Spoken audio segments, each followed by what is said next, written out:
jail is no place for a child. I don't think it's needed, no, to lower the age of criminal liability. No, we can resort to improving our criminal justice system, our rehabilitation programs, in our education system. Yung diversion or intervention program, forma siya ng ng accountability. Madideprive ka, di ba, ng yung liberty. Gano'n naman yung pangungulungan, di ba? Dapat wag lang natin tingnan yung batas, kundi tingnan din natin kung ano pa yung ibang mga factors na nagtutulak talaga sa kanila. Sunod-sunod na kaso ng karahasan sa eskwelahan ang gumulantang sa bansa nitong June 2026. At ang mga sangkot, pawang mga menor de edad. Kaya muling nabuhay ang panawagan na ibaba na ang edad ng criminal liability mula sa 15 anyos na nakasaad sa Republic Act 9344 o Juvenile Justice and Welfare Act. Ito nga ba ang epektibong solusyon upang masugpo ang krimeng kinasasangkutan ng mga kabataan?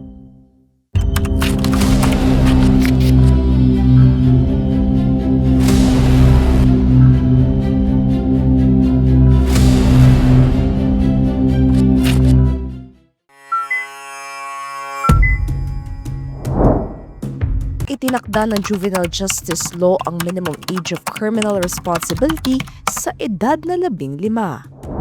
Ibig sabihin, ang mga 15 taong gulang pababa ay exempted sa criminal liability. Gayon din ang nasa edad na higit sa 15, ngunit wala pang 18 anyos na nakagawa ng krimen ng walang discernment o lubos na pangunawa sa tama o mali. Hindi sila pwedeng ikulong sa tipikal na bilangguan, ngunit kailangan nilang isailalim sa intervention program.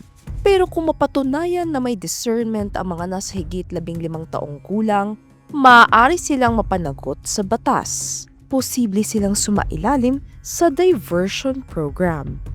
Yung the usual kasi ang notion natin, 'di ba, pag sa Pilipinas, pag meron kang nagawa, makukuha lang ang justice kung nanglungan ka.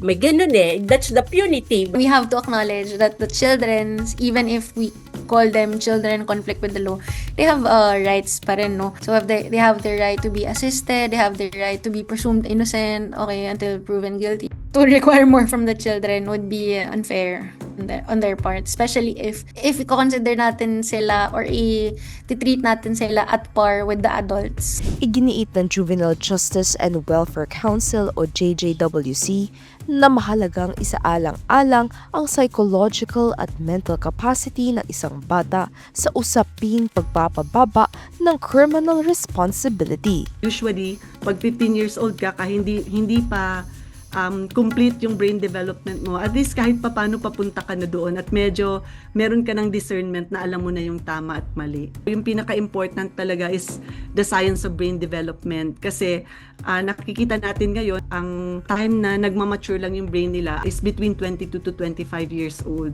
Batay din sa isang pag-aaral na ininathala ng Danish researchers nitong 2025, tumaas pa ang kaso ng juvenile crime sa 15% matapos ang reforma na ibaba sa 14 na taong gulang ang minimum age of criminal responsibility sa Denmark sa loob ng 20 buwan.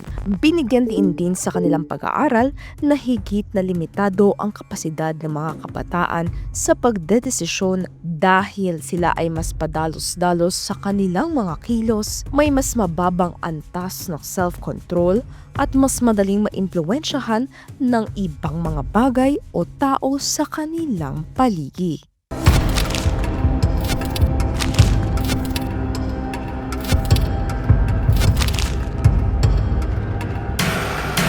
Bago maisabatas ang RA 9344 noong 2006, nasa 9 na gulang ang minimum age of criminal responsibility ng bansa. Sa ganoong edad, nakukulong na ang mga bata at imbes na magbago, lalo lamang silang napupunta sa maling landas. Sometimes just as little as stealing candies, makakakita ka ng bata sa kulungan. And sa totoo lang, personally, I've seen them, yung mga nakaw-nakaw, yung mga naglo-loiter lang sa streets na nababagan siya, nakakulong agad. Tapos it's quite alarming kasi yung mga batang yun, nakikilala nila yung mga tao sa loob ng kulungan. Nagkakaroon sila ng network. Paglabas nila, mas worse off sila than they were when they went in the jails. Sa ilalim ng RA 9344, ipinaiiral ang restorative justice na nakatuon sa rehabilitation ng bata at pagbabalik sa kanyang komunidad. Para sa mga CICL o Child in Conflict with the Law na walang criminal responsibility, intervention program gaya ng family support, professional peer counseling, at life skills training ang ibinibigay ng lokal na pamahalaan at social welfare personnel. Diversion program naman ang ilalatag para sa mga batang higit 15 anyos na may discernment ayon sa assessment. At ang paglabag ay may parusa na hindi hihigit sa 6 na taon na pagkakakulong. Pero kung ang parusa ay higit sa 6 na taon, ngunit hindi lalagpas sa 12 taon, ang korte ang magdedesisyon kung angkop ang diversion. Kung hindi angkop ang diversion, maaaring makasuhan ang bata at family court ang didinig ng kanyang kaso. Dahil 14 na anyos ang isa sa mga suspect sa Tacloban school shooting kung saan 3 kapwa estudyante ang nasawi, kinakailangan niyang sumailalim sa intervention program. Sa kaso naman ng 15 anyos na suspect, posible siyang mapanagot sa batas dahil maituturing siyang kabilang sa age bracket na above 15 at below 18 years old. Isang araw makalipas ang kanyang ika-15 na kaarawan. Colonel, ano pong disposition natin doon sa mga dalawang CICL? Since sila ay minors, hindi naman natin sila pwedeng ikulong kasi meron tayong batas na hindi sila pwedeng ikulong. Afterwards ba ng mga proseso na pinagdaraanan nila, makakauwi ba sila sa bahay nila? No po. Malinaw naman po sa batas natin. Yung una po, yung 15 years old. Pag 15 years old and one day ay considered as above 15 na po, siya po ay mag-undergo at most probably makikita po ng DSW that he acted with discernment at siya po ay will undergo regular trial, formal trial. But of course, while observing yung child protection protocols. Yung isa naman po ay mandatorily na makocommit po sa child protection facility ng DSWD. Hindi po natin sila since the nature of their offense is grave. Ayon sa Department of Justice, kasalukuyang nasa kustudiya ng Department of Social Welfare and Development o DSWD, ang 14 na anyos na suspect na sumasailalim na sa intervention program sa RRCY o Regional Rehabilitation Center for the Youth sa Region 8. Nandoon din ang 15 taong gulang na suspect na ngayon nahaharap sa kasong murder at attempted murder. Paglilinaw ni Ping, wala umanong sariling bahay pag-asa sa Tacloban City, kaya sa RRCY o Rehabilitation Center, dinala ang 2 bata. Karaniwang inilalagay sa child caring institution na bahay pag-asa ang CICL na nasa higit 15 anyos habang hinihintay na marasolba ang kaso sa korte. Pwede ring ipag-utos ng korte na ilagay sa bahay pag-asa ang mga CICL na 12 years old hanggang 15 na may mabigat na krimeng ginawa, repeat offender o muling nagkasala sa batas o di kaya'y napabayaan, inabuso o inabandona. Yung mismo pagpunta doon sa bahay pag-asa is accountability. Kasi madideprive yung liberty. Hindi ka makakaalis doon hanggang walang desisyon yung korte at yung assessment ng social worker. Hindi sila makakapaglaro. Kasi hindi naman lahat ng bahay pag-asa may laro. Hindi sila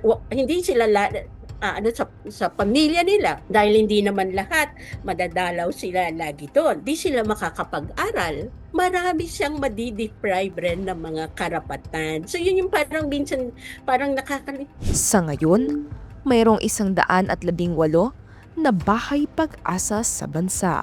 Ngunit para kay Bing, kulang pa rin ang mga naturang pasilidad.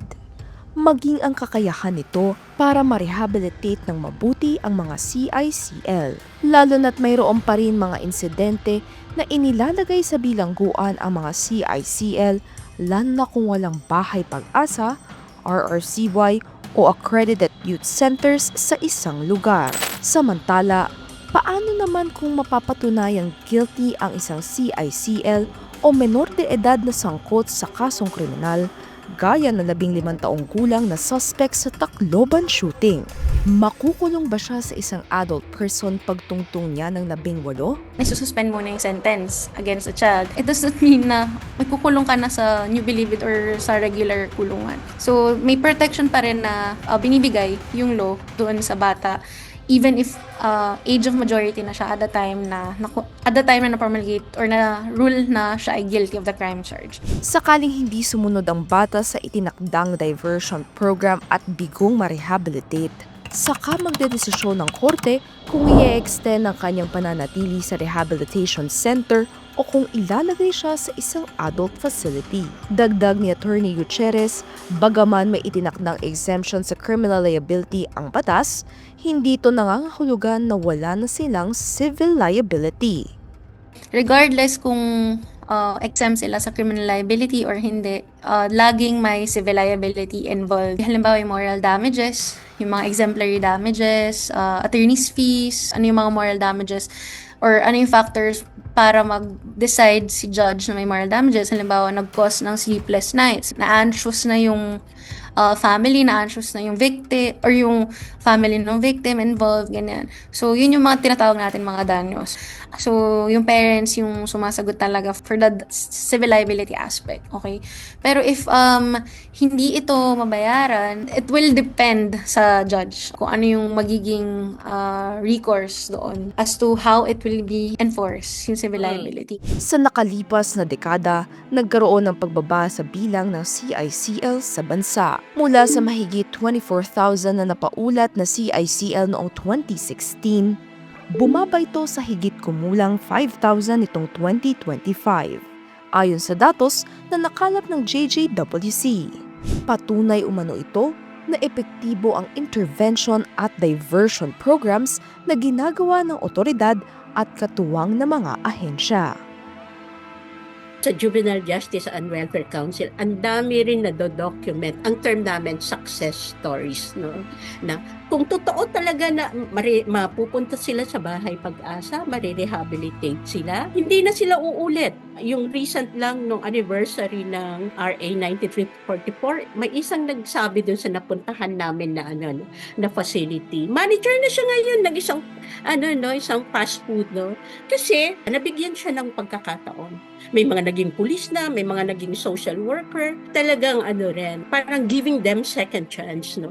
Kahirapan, hindi maayos na relasyon sa pamilya, pagdanas ng pang-abuso at kakulangan ng akses sa dekalidad na edukasyon ang karaniwang nagtutulak sa mga kabataan na gumawa ng mali at masangkot sa krimen. Ngunit sa henerasyong ito, mas malawak ang mundong ginagalawan ng mga kabataan dahil sa makabagong teknolohiya at hamon na rin sa mga nakatatanda ang pagpapahalaga sa mental health ng mga bata.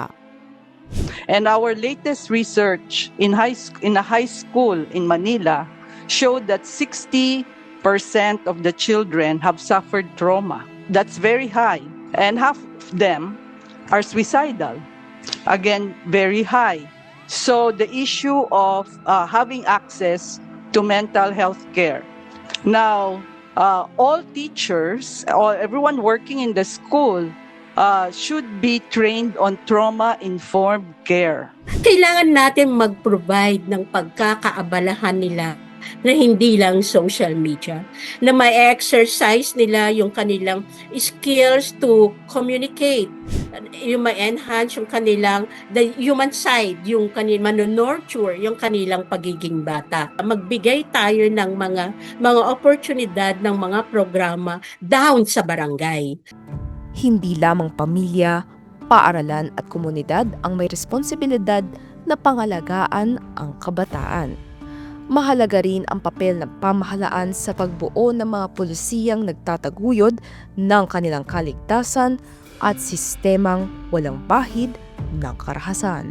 It's the responsibility of the government to prevent such delinquency or youth offending. Mula sa simula hanggang sa dulo, may responsibilidad ang gobyerno. Hindi totoo na responsibilidad lang ng pamilya, ng parents, no? This responsibility of the state. Kasi siya yung may power, siya yung may governance, siya yung may resources. So, siya yung kailangan mangalaga sa kanyang mga kabataan. Habang patuloy ang panawagang amyendahan ng Juvenile Justice and Welfare Act, nananatiling bukas ang tanong. Ang problema ba ay ang batas o ang pagpapatupad nito? Sa huli, ang sagot ay nakasalalay sa kung paano mababalanse ang karapatan ng mga bata, ang pananagutan sa batas at paghahatid ng hustisya. We are not pointing fingers. Marami pong factors sa society natin na nakakaapekto sa kung paano po mag-isip ang isang bata. That's why we should always remember that we should not point fingers into only one factors. We have to look at it in a retrospective and forward-looking manner. It always takes a village to raise a child. Pero the child who is not embraced by the village will burn it down just to feel its warmth.